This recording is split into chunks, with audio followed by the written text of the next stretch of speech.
입학 점유율이 작년 대비 28% 감소했습니다. 과거에도 어느 인터뷰에선가 이미 이야기한 기억이 있는데요.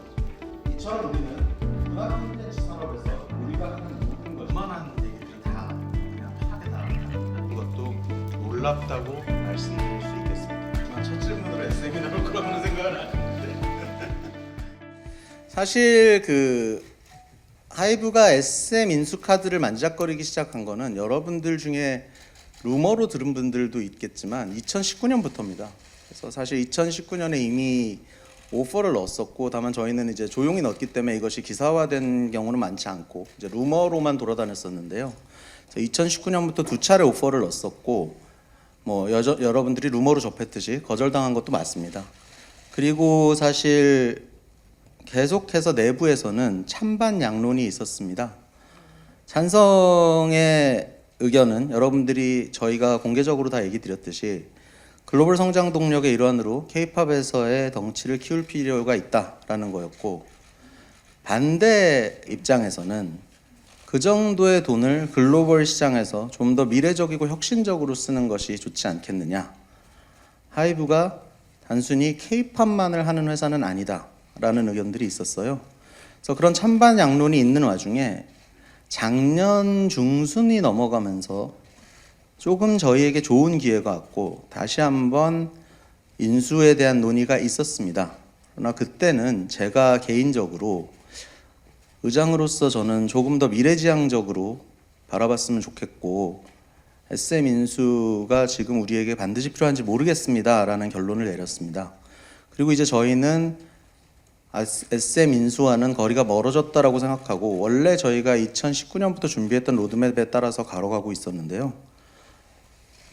굉장히 갑작스러운 발표였다고 느끼셨겠지만 저희한테도 아주 갑작스럽게 이수만 씨에게서 연락이 왔고 지분 인수에 대한 의향을 물었습니다. 그래서 그때 내부에서 굉장히 짧게 토론이 있었지만, 그 당시에는 저희가 과거에 인수를 반대했던 요인들이 많이 사라졌다라고 생각을 해서 지금은 가도 좋겠다라고 해서 인수를 결정하게 되었습니다. 그리고 이수만 씨 지분을 인수하고 평화적으로 인수할 수 있다라고 생각을 했었어요. 그래서 이 뒤에 일어났던 시장이 과열되거나 생각 이상의 치열한 인수전에 대해서는 저희의 예상 밖이었던 게 사실입니다.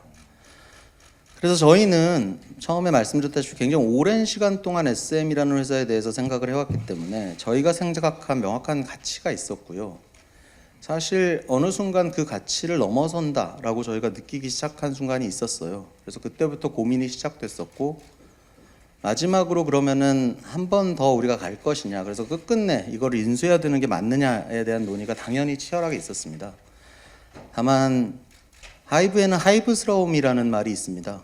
그래서 저희들은 이것이 하이브스러운 결정인가에 대해서 논의를 했고, 저희는 어느 순간에도 합리적이고 맞는 결정을 해야 된다라는 생각이 항상 있어 왔기 때문에 저희가 처음 인수전에 들어갈 때 생각했던 가치를 이미 넘어서려고 하고 있는 상황에서 시장이 이렇게 과열됐는데 저희의 주주 가치를 훼손하고 시장 질서를 흔들면서까지 이것을 전쟁으로 바라보고 들어갈 수는 없다라는 결론을 내렸고요.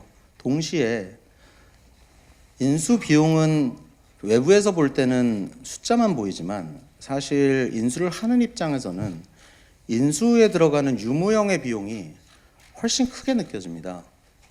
왜냐하면 기업의 통합 과정에서는 수많은 시간과 노력이라는 리소스가 들어가고 더해서 구성원들의 감정 노동이 들어가는데, 이것들까지 감내하고 이 선택을 하는 것은 저희한테 옳지 않다라고 느껴졌고요. 이것은 하이브스럽지 않다. 이런 형태의 인수를 하는 것보다는 우리가 원래 로드맵에 있었던 대로 글로벌로 나가자, 그리고 조금 더 혁신 기업에 투자하는 방향으로 나가자라는 의사결정을 내리게 되었습니다. 인수라는 것을 승패의 관점으로 바라보는 것에 동의하기는 굉장히 어려워요. 그러니까 물론 여론이나 사람들 관점에서는 이걸 재미로 바라볼 수 있다고 생각합니다. 그리고 승과 패가 있다라고 얘기할 수 있지만, 사실 인수라는 것은 그런 어떤 오기라든지 누군가를 이겨야겠다는 마음으로 일어나서는 절대 안 되는 일이고, 합리적으로 선택하고 이것이 우리 기업의 미래에 맞는 것인가를 중심으로 판단해야 되고, 궁극적으로는 이게 주주 가치를 훼손하지 않는지 상장사로서 고민해야 되는 일이라고 생각을 합니다. 그래서 사실 저는 인수를 승패로 바라보는 관점에 대해서는 동의하기 어렵고, 저희가 들어가서 어떻든 SM의 지배구조, 그동안 오랫동안 문제되어 왔던 지배구조를 해결하는데 큰 기여를 했다는 거에 만족하고 있고요. 또한 동시에 저희가 합의스러운 선택을 했다는 것에 대해서도 만족하고 있습니다. 다만 이렇게 얘기하면 아무리 제가 이런 말씀을 드려도 젖잘싸라고 생각하실 거예요. 저는 SM이라는 회사에 대해서 언제나 크레딧을 돌려왔어요. K-팝이라는 것은 SM이 없이 생길 수 없었다. 그래서 우리는 이 부분에 대해서는 항상 인정해야 된다라는 얘기를 해왔고, 그런 관점에서 SM이 어떻든 굉장히 많은 문제가 있다라는 지적들이 사회에서 있었는데, 그 부분들을 저희가 직접 해소할 수 있었다는 면에서 사실 그간의 논의가 있었지만 지배구조를 해소할 수 있느냐에 대해서는 의문들이 많았거든요. 그러나 저희는 어떻든 그거에 기여했다는 지점에서는 굉장히 큰 가치를 느끼고 있고요.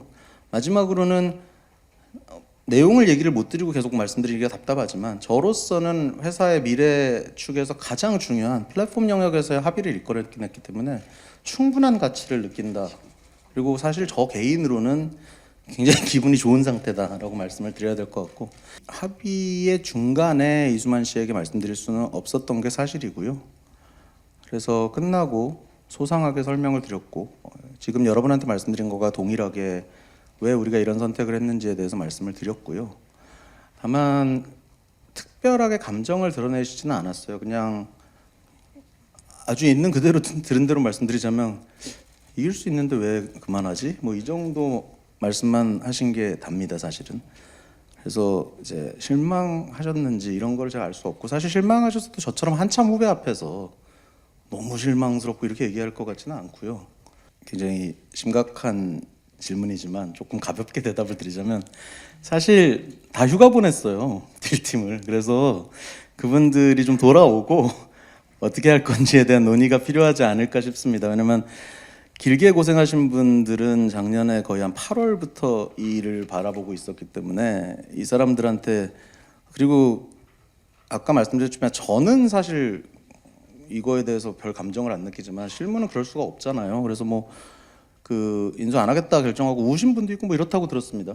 그러니까 이제 그런 분들한테 자, 내일부터 리셋해, 이제 어떻게 할까 우리, 이렇게 얘기할 수가 없습니다, 회사라는 게. 그래서 그분들이 이제 오늘 내일 다 복귀할 거고요. 그때 아마 논의를 통해서 어떻게 할지를 결정해야 될 거고, 오늘 정말 지겹게 제가 말씀드리는데 아마도 가장 하이브스러운 선택을 해야 되지 않을까라고 생각을 하고 있습니다.